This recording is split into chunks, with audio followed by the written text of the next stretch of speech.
let's see how to generate AI for free in Canva. And for your information, why people do it, it's because generating custom art for social media posts, blog graphics, posters, and marketing materials creates a unique visuals. Also, it saves your time and money, avoiding hiring artists or purchasing expensive stock images.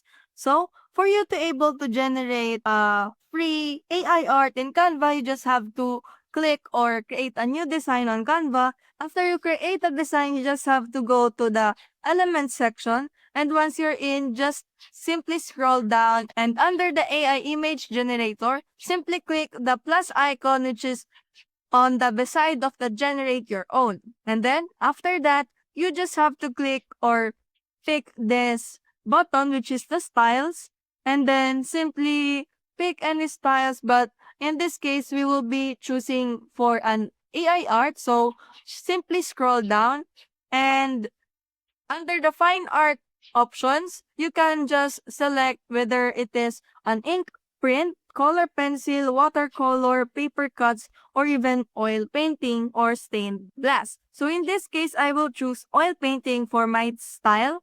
So after choosing your style, just have to describe what you wanted to be the output. After describing it, you just have to click generate images and wait for it. And it's already generated. The words that you described and the style that you chose already generated. And that's how you generate AI art for free in Canva. See you soon!